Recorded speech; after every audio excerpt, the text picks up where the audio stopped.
This is Father Jared Kramer from St. John's Episcopal Church in Grand Haven, Michigan, here with today's edition of Christian Mythbusters, a regular segment I offer to counter some common misconceptions about the Christian faith. Today is an odd and somewhat unsettling confluence of events. It's the 80th anniversary of the day our country dropped an atomic bomb on Hiroshima, bringing World War II to an end. At the same time, August 6th is also one of the major feasts of the Church, the Feast of the Transfiguration of Christ upon the mountain. As I've been preparing for a service my church is doing tonight at 6 p.m. to commemorate both events, I keep returning to the disturbing juxtaposition of these 2 days. And so today I'd like to take a step back from myth busting and instead just reflect a bit on the mountain and the mushroom cloud.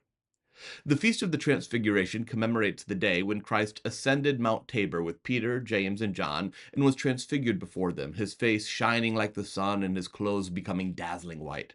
The ancient lawgiver Moses appeared with Jesus, along with the great prophet Elijah, and they discussed Jesus' impending departure in Jerusalem, his suffering and death. A voice came from the cloud commanding the disciples to listen to Jesus. Then, just as suddenly, it was over, and the disciples were left alone with him. I can't shake the curious similarities between the two events, though. In both the bombing of Hiroshima and the Transfiguration, blinding light blazed forth. The light of the bomb was profoundly destructive, immediately killing between 70,000 and 80,000 people, and eventually claiming up to 166,000 lives through radiation and injuries. Almost all of them were civilians, including an estimated 38,000 children. The light of Christ's transfiguration, in contrast, was meant to reveal the divine glory. But those who unleashed the horrors of nuclear warfare were Christians, those who followed the Jesus from whom divine light poured forth. President Truman was a devout Baptist. Secretary of War Henry Stimson came from a family of clergymen. Truman believed dropping the bomb was the only way to end the war and avoid even greater loss of life through a land invasion. Still, it haunted him. In a speech after the war, he said, "You know, the most terrible decision a man ever had to make was made by me at Potsdam, to loose the most terrible of all destructive forces for the wholesale slaughter of human beings."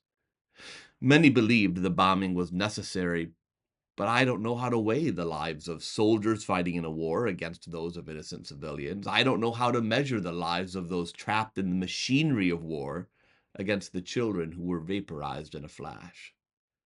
So even as I celebrate Christ's transfiguration, I must acknowledge that followers of Christ have often twisted divine light into a justification for destruction. The light meant to illuminate God's love becomes consumed by the fires of war, hate, and violence.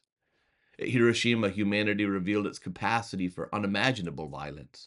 On Mount Tabor, God revealed the Son, who chose the path of suffering love.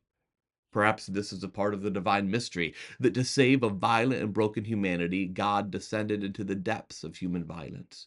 And as Christ carried the violence of our human race deep into the heart of God, somehow God's love can perhaps heal our violent ways, if we will let Him. Maybe what we're left with is the voice from the cloud that said, "Listen to him." The disciples didn't understand it at the time. They expected glory and triumph for Jesus to make Israel great again, not suffering and death. But eventually they came to understand. And when they did, they took up their own crosses and walked the same path. If you're a follower of Jesus, I hope you'll spend some time listening to the voice of Christ today, asking what Jesus is calling you to do. Maybe it's to support nuclear disarmament. Maybe it's to learn more about the suffering caused by war and then act. Or maybe it's simply to see your enemies more clearly, not as villains, but as fellow broken children of God. Maybe that's where the light starts in our ability to see each other with mercy, dignity, and grace. Thanks for being with me. To find out more about my parish, you can go to sjegh.com. Until next time, remember, protest like Jesus, love recklessly, and live your faith out in a community that accepts you, but also challenges you to be better tomorrow than you are today.